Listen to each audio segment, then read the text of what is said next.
In the name of the Father, the Son, the Holy Spirit. Amen. Wealth and humility.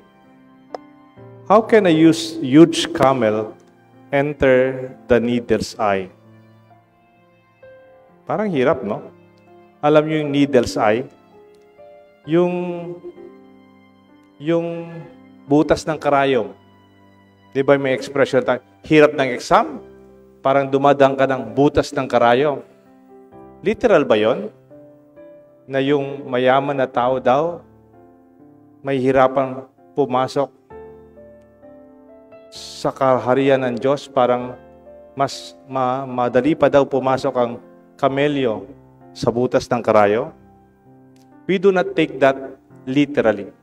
Kamaka ng exam natin na mahirap, parang dumaan ako ng butas ng karayo. Yung butas ng karayo, the eye of the needle, is more of an expression. It refers to a common knowledge during the times of Jesus. And they called the small gates of the walls of Jerusalem as eye of the needle. Alam niyo po yung Intramuros? Nagpunta na ba kayo ng Intramuros? Yung mga unang syudad, the early cities, they are world cities. They are world. Intramuros, inside the world. Di ba yung Intramuros, kamukha ng wall ng Jerusalem, meron silang grand opening. Kamukha ng simbahan natin. Meron tayong grand door. Binubuksan yan pag may misa, pag may piyesta. Ganon din yung malaking gate ng Jerusalem. Binubuksan yan pag may bisita yung hari. Pag dumadaan yung hari, may mga dignitaries from different kingdoms. Dumadaan yung mga generals. Binubuksan yung malaking gate. Parang sa bahay natin, di ba sa bahay meron tayong main gate, yung malalaking gate pag dumarating yung may-ari ng bahay, pag may bisita tayo. Yan. Pag may piyesta, binubuksan natin yung malaking gate. Pero yung araw-araw, meron tayong side gate. Yung side gate, kamukha ng ating gate sa simbahan natin, pag nakasara yung main gate, yung side nakabukas. Ito yung parang everyday use. Halimbawa, may bibiling kayo sa tindahan, dadalang kayo sa side gate. Halimbawa, mayroong delivery, yung Grab, dadalang sa side gate. Pag may bisita kayong hindi naman dumadaan, nasa side gate lang. Alam niyo yung tawag sa side gate noon, sa panahon ni Jesus? Yung malaking wall ng Jerusalem. Malaki yung wall malaki yung main gate, pero yung maliit na gate, yung daanan lang ng tao, everyday gate, ang tawag doon, eye of the needle. Kasi pag malayo ka pa, nasa disyerto ka pa, papunta sa Jerusalem, makikita mo yung gate na yon, napakaliit, parang butas ng karayom. Kaya sabi ni Jesus, mabuti pa yung kamelyo, makakapasok sa butas ng karayom.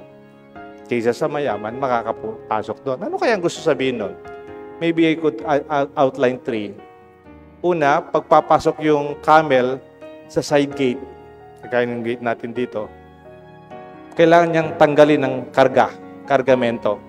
Yung kasing mga camel, hindi lang sila ginagamit mag-travel Usually they are beast of burden.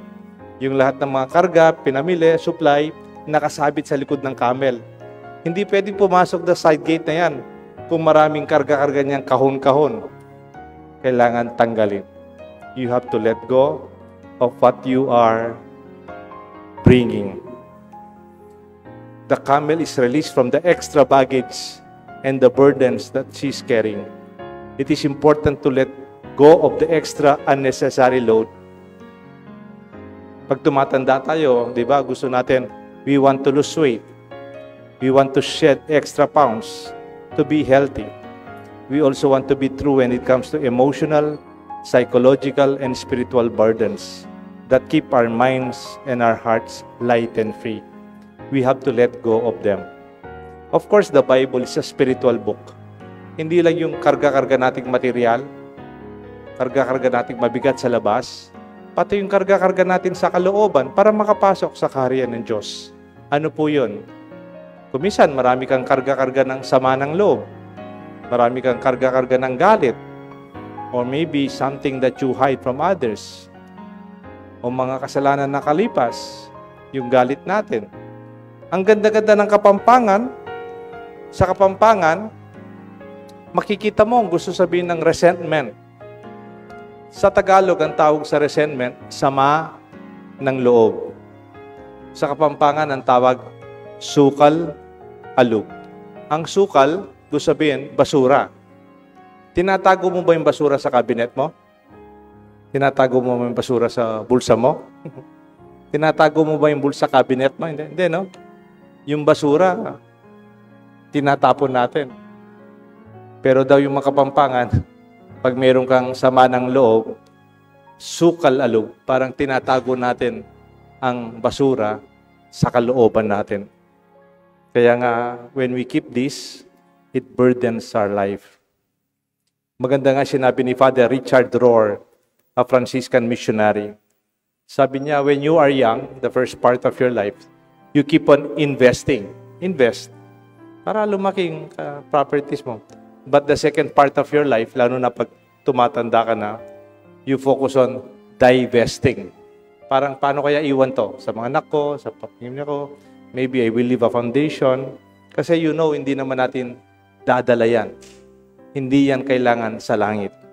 Kaya yung camel, para makapasok sa small gate, eye of the needle, they have to let go of the burdens that they are carrying.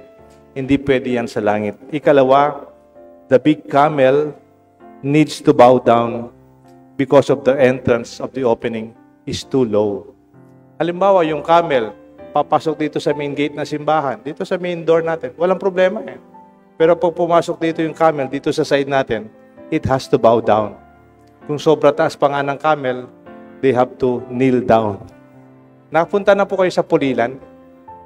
Sa Pulilan, pag piyesta ng San Isidro doon, May 15, yung mga kalabaw, sa harap ng simbahan, lumuluhod sila. Para bang it's a ceremony and a ritual festival. Sa panahon ni Jesus, kung wala nang gamit yung mga camel, kailangan nilang lumuhod at yumuko para makapasok doon sa needle's eye, doon sa maliit na gate. The challenge for the successful, the intelligent, and the wealthy is humility. How to bow down, how to kneel down, and acknowledge the graces that are beyond their wealth, intelligence, and power. Sabi nga ng Panginoon natin, for man, it is impossible when it comes to our salvation. Because salvation is grace.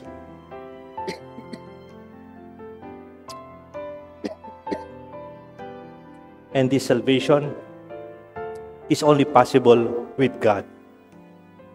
Ikatlo, last na lang po ito.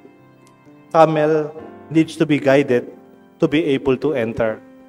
Kasi po yung camel, hindi na masanay na lumuluhod. Hindi na masanay na yumuyuko. Hindi man kasama sa buhay nila yun. Nakatayo parating camel kahit natutulog. Alam niyo po, they have to be assisted para makapasok sila. Pag yuyuko sila, yung may-ari nila, they have to guide the camel. Kasi hindi sila talaga makapaglakad naturally na nakayuko at saka nakaluhod. It only means that big challenges for the rich and the wealthy and the successful to listen and to allow others to help them and to guide them. Totoo naman po, di ba? Great champions and athletic champions have coaches. Their natural talents must be very good with their field. But for them to be outstanding, they have to be coached, to be assisted. All of them have coaches and mentors. Even the world champions, they have coaches and they have team to support them. Halimbawa po, si Manny Pacquiao. Naturally, si Manny Pacquiao, malakas yung katawan. Naturally, mabilis po siya.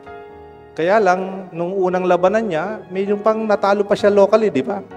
Kaya lang yung kanyang boxing, pang Sarangani, yung boxing niya dati, General Santos.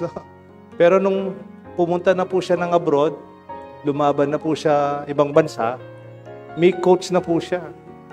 Kailangan siya makinig sa nagtuturo sa kanya. And even with people who are successful, we have to be assisted.